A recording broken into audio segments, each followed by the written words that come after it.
Greetings, wanderers. The river had not run in years. Its bed lay cracked and splintered, a mosaic of forgotten floods. Weeds clawed through the silt, brittle and sun-bleached. But beneath the silence, something moved. Light your lanterns, grab your wards, and pray she isn't here for you. A child wandered by the edge of the riverbed, drawn by something older than curiosity. Her shoes left no prints in the dust. Her breath caught when she saw it. A doll, half buried in the mud, its dress partially rotted and its eyes missing. She knelt, reached out and touched it. The fabric was damp, though the air and the ground around it was dry. A single strand of black hair clung to its face. And then she heard it, faint and distant, a woman weeping. She turned, and there was no one. The trees stood still, the sky was empty, but the sound remained, soft and broken, like mourning trapped in glass. She picked up the doll, and its head lolled sideways, mouth open in a silent scream, and the weeping grew louder. She ran, dropping the doll as it fell back onto the riverbed. Sound stopped. Behind her, the riverbed breathed. She grabbed the doll once more and ran as fast as she could. The house sat low to the earth, its porch boards bowed by years of waiting. Inside, the air smelled of tea gone bitter and lavender wrung out to dry. A grandmother mended clothes in the lamplight, her fingers moving with the patience of someone who has stitched absence into cloth for decades. Her granddaughter sat across from her, small knees tucked to her chest, clutching the doll from the riverbed, as if it were a talisman. The child's eyes were bright with a curiosity that trembled on the edge of fear. The grandmother watched her without speaking, the silence a kind of heavy hymn.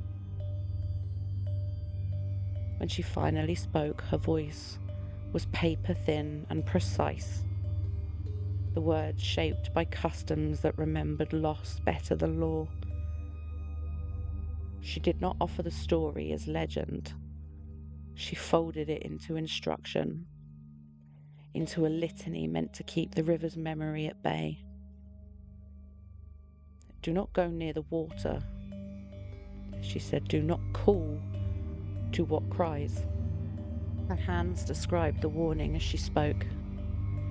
2 short motions, then a pause, then 2 short motions again. An old rhythm, meant to ward and to mark. She traced it over a table, on the child's palm, along the back of the doll's neck, as if the motion itself could teach the difference between remembering and answering.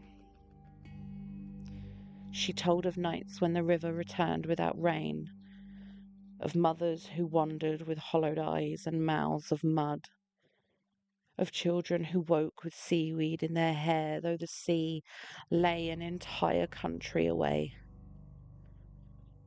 Her words didn't aim to terrify, they aimed to prepare. The horror in her voice was not the ghost, but the remembering of a choice made and regretted for generations. The child pressed the doll tighter, and outside a wind found the parched riverbed and made the weeds whisper like someone speaking under their breath. The grandmother's eyes, pale and wet as river glass, did not leave the window. She repeated the motion once more, so that the rhythm would nestle in the child's bones like a promise. Sky loosened without warning.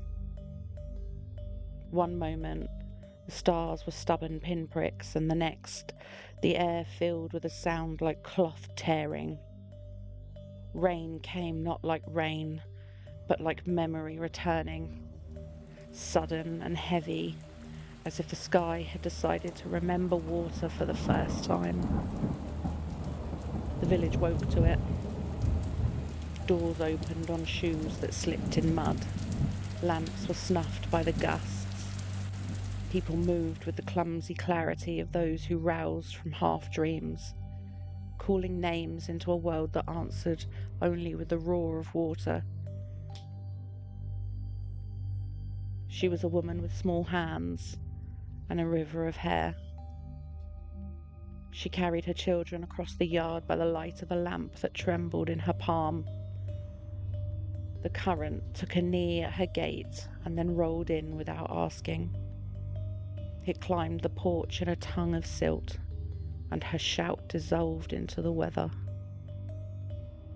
They were taken like handfuls of sun, bright and ordinary, and then gone. The mother reached with both arms and found the air where the children should be. Her fingers touched only wet and the smell of old riverbeds, and she screamed until the sound itself seemed to slip from her, unravelling into the flood. Neighbours fumbled for ropes and planks. Men rowed with the certainty of panic. The lamps guttered. A child's shoe bobbed like a small frantic moon. The flood moved through the village with the patience of a thought. It didn't hurry, but it didn't stop. And at the edge of the water, she unclasped the lamp and let it sink. She walked into the current with her hair down, with the night sticking cold to her skin. Not to drown, not in the way that drownings end, but to follow the shape of what had taken her. The river did not swallow her like an enemy.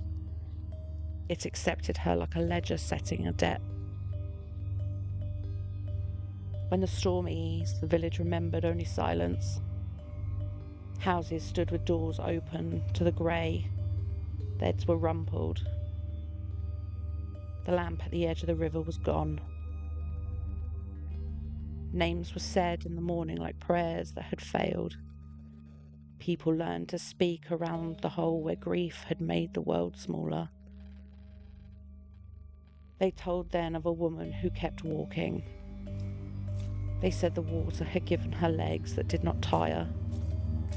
They said she walked the banks of every stream that had forgotten a child, and where she passed, the river's memory began to speak in sobs. In the quiet that followed, a small thing was found half buried in silt on the bank. A doll. One eye rubbed away, its dress glued with mud. Someone set it on the windowsill. Someone else closed the shutters and pretended the water had been a one-night madness. But the doll kept pulling at attention, as if it held a tide inside its seams. The story they would later call La Llorona was not born from malice. It was born from a choice that folded inward until it became all there was.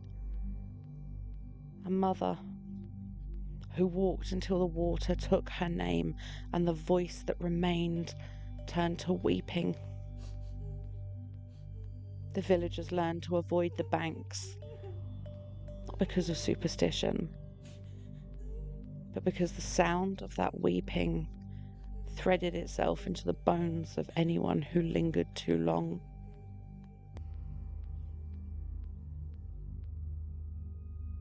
And there the tale ends for now, but the echoes will always remain.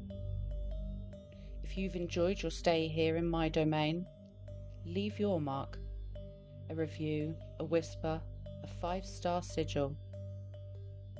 Until next time, wanderers, I've been Fauna Blakewell, and you've been changed forever.